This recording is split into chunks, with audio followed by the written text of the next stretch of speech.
Bonjour et bienvenue. Aujourd'hui, on va s'attaquer à une image qu'on a tous en tête, l'atome, avec ses électrons comme des petites planètes. Oui, bonjour. Et cette image, elle est pratique, mais elle ne tient pas la route, scientifiquement parlant. C'est ça, elle n'explique pas pourquoi les atomes sont stables, ni pourquoi ils émettent de la lumière à des couleurs très spécifiques. Du coup, l'idée, c'est de voir autre chose. Exactement. On va explorer pourquoi les maisons des électrons, les orbitales atomiques, ont ces formes parfois assez bizarres. Et on va le faire en partant d'une idée clé. L'électron n'est pas une bille, mais une onde. Tout à fait. Et on va essayer une approche plutôt intuitive, sans se noyer dans les équations de Schrödinger, promis.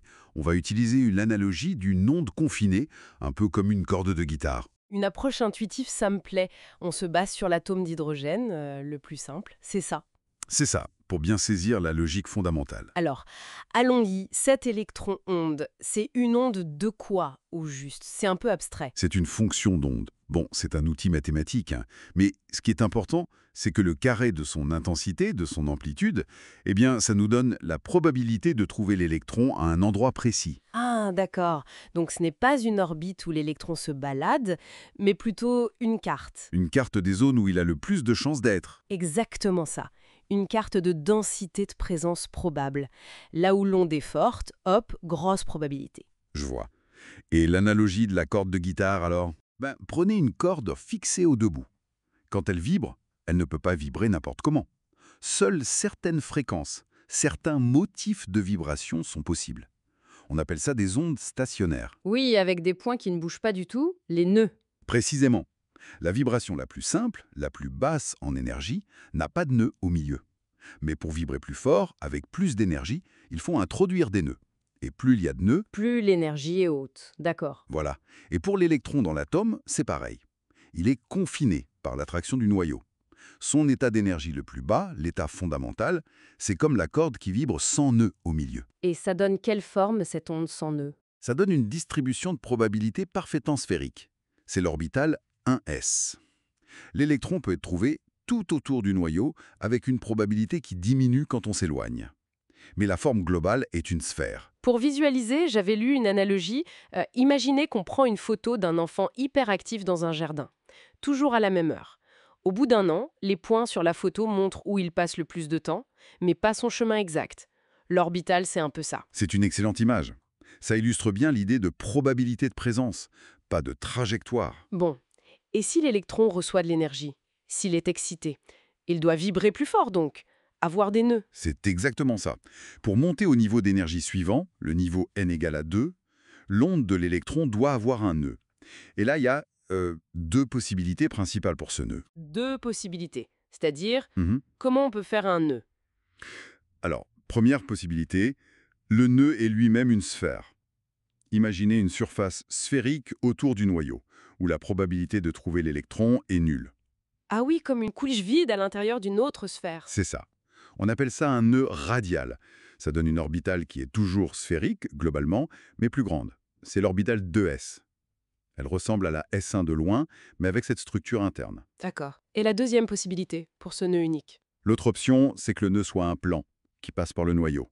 Un plan angulaire. Un plan. Alors là, ça doit changer la forme, non? Si on coupe la sphère avec un plan. Exactement. Ce plan nodal force l'onde à se séparer en deux régions distinctes, de part et d'autre du plan. Et ça donne une forme en altère. Deux lobes. C'est l'orbital P. Je suppose qu'on peut orienter ce plan de différentes manières, hein? Tout à fait. On peut aligner ce plan perpendiculairement à l'axe X, ou Y, ou Z. Ça nous donne trois orbitales P possibles, Px, Py, Pz, qui ont la même forme, mais des orientations différentes. Logique. Et si on monte encore en énergie, niveau n égale 3? Donc, deux nœuds, si j'ai bien suivi. Parfaitement. Deux nœuds. Alors là, les combinaisons augmentent. On peut avoir deux nœuds radiaux, sphériques. Ça donne l'orbitale 3s, encore plus grosse.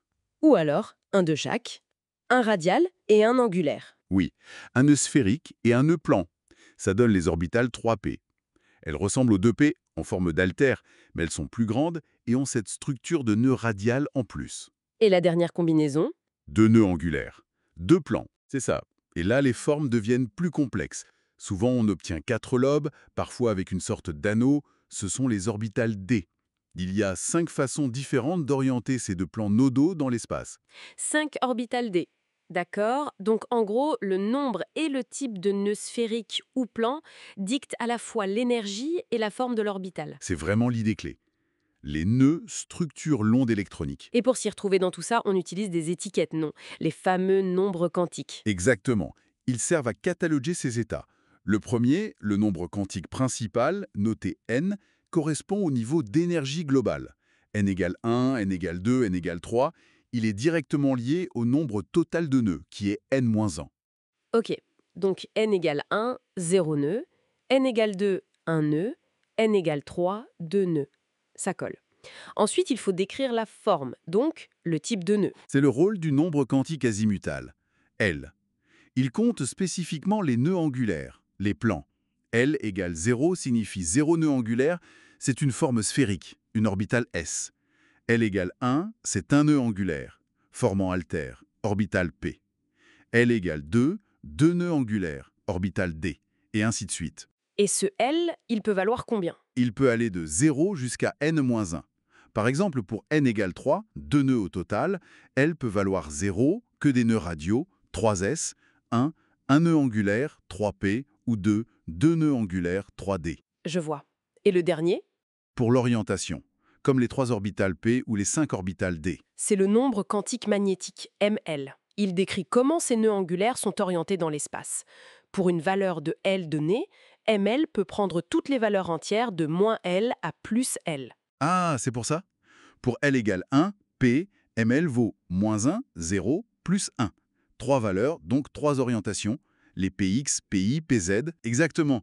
Et pour L égale 2D, μL va de -2 à +2. Ça fait 5 valeurs, donc 5 orbitales D. Voilà, on a redécouvert la logique des 3 premiers nombres quantiques juste avec nos nœuds. Et ce modèle, il résout les problèmes du début. Oui, l'atome est stable parce que l'électron est dans un état stationnaire, il ne rayonne pas d'énergie en continu, et les spectres lumineux, les couleurs émises, correspondent aux sauts d'énergie bien précis entre ces niveaux définis par les nœuds, et donc par N et L. Chaque saut libère une énergie spécifique, donc une couleur spécifique. C'est fascinant comme cette idée d'onde et de nœud donne un sens physique à ces formes orbitales et à ces nombres quantiques. C'est bien plus satisfaisant que le modèle planétaire. Absolument. Et pour être complet, il faut mentionner qu'il y a un quatrième nombre quantique, le spin, une propriété intrinsèque de l'électron.